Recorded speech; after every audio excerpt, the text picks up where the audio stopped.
मैंने सब भगवान जितने भी मैं जानती थी सबके नाम लिए, हिंदूज के, मुस्लिम्स के, क्रिश्चियन के, सिख के, चाइनीज, बुद्धिस्ट, जैन, और कहा कि अगर इनमें से कोई भी आप हो तो आओ और आकर अपने आप को मुझे दिखाओ, मैं आपको जानना चाहती हूँ।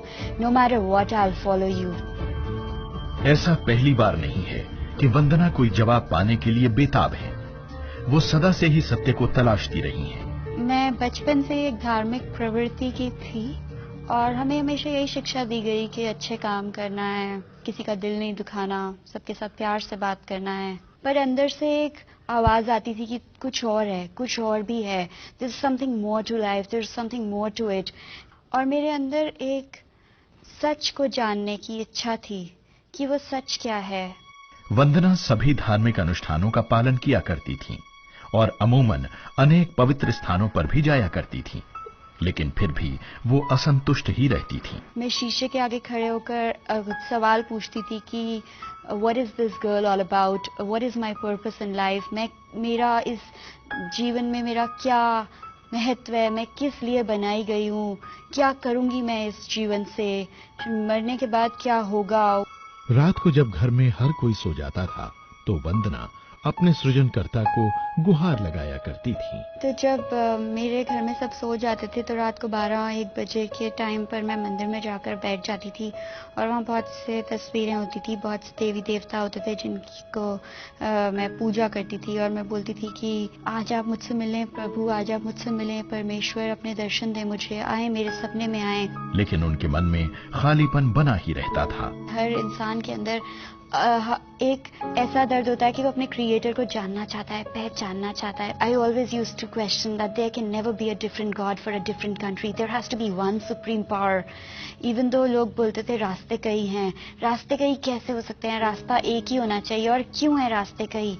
और सवाल थे कि खत्म ही नहीं होते थे।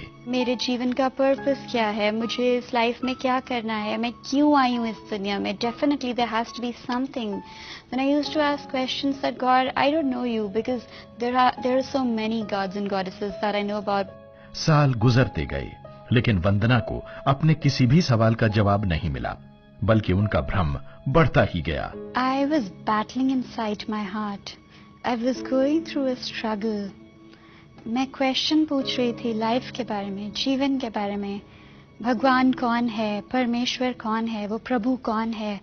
अगर वो है तो कोई वो एक है, वो इतने सारे नहीं है, वो इतनी सारी चीजों में नहीं है, वो क्रिएशन में नहीं है, वो क्रिएटर है। एक रात जब वंदना अपने बिस्तर पर अकेली और हताश सी बैठी थी तो उनके सवालों ने उन्हें बुरी तरह घेर लिया।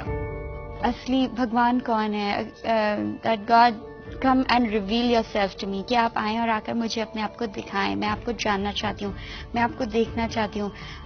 मैंने सब भगवान जितने भी मैं जानती थी सबके नाम लिए, हिंदूज के, मुस्लिम्स के, क्रिश्चियन के, सिख के, चाइनीज, बुद्धिस्ट, जैन, और कहा कि अगर इनमें से कोई भी आप हो तो आओ और आकर अपने आप को मुझे दिखाओ, मैं आपको जानना चाहती हूँ। No matter what I will follow you. और फिर अचानक कुछ ऐसा हुआ जिसकी उन्हें उम्मीद ही नहीं थी। और जैसे ही मैंने अपनी आंखों को बंद किया, to my surprise I saw a big burning blazing cross on fire. That is all I saw. And when I saw that cross, there was something so pure and holy about that cross. तो मुझे लगा वो मुझे अपनी तरफ खींच रहा है, मुझे लगा उसमें कुछ प्योरिटी है, उसमें कुछ होलीनेस है, उसमें कुछ ऐसी चीज है जो मुझे अपनी तरफ बुला रही है और मुझे कह रही है मैं ही सत्य हूँ। उसके अगले दिन वंदना को एक फोन आया जिसकी उन्हें कतई कोई उम्मीद नहीं थी। ये फोन उनके स्कूल के एक मित्र का था जो एक ईसाई था। 2.5 साल के बाद एग्जैक्टली उस दिन जिस दिन मुझे क्रॉस दिखता है, अगले दिन शाम को इस दोस्त का फोन आता है और मैं महसूस कर पाती हूँ कि कुछ बात है जिसके लिए इसका फोन आया है, कुछ सुपरनैचुरल चीज है जो चल रही है मेरी लाइफ में, जिसलिए कल रात को मुझे क्रॉस दिखा और आज के दिन परमेश्वर ने कुछ ऐसा किया कि इस क्रिश्चियन फ्रेंड का कॉल आया। मैंने उन्हें बताया विदुष ऐसा ऐसा हुआ कल मेरे साथ और मुझे नहीं पता कि मैं क्या करूं। तो उन्होंने मुझे यही बताया कि Vandana, God is knocking at your heart's door and you are not letting him come in. मतलब परमेश्वर तुम्हारे हार्ट के दरवाजे पर दस्तक दे रहे हैं और तुम उन्हें अंदर नहीं आने दे रहे हो। और मुझे ये बात बहुत अच्छी लगी। मुझे लगा कि कोई है जो मुझसे इतना प्यार करता है, जो मुझे बुला रहा है और मैं खुद उसके लिए दरवाजा बंद कर रही हूँ और मुझसे आने नहीं दे रही हूँ। वंदना जानती थी कि वो अपने हृदय में जो कुछ भी महसूस कर रही हैं, वो महज एक इत्तेफाक नहीं है। पहली बार एक परमेश्वर ने उनके सवालों के उत्तर देने की कोशिश की थी।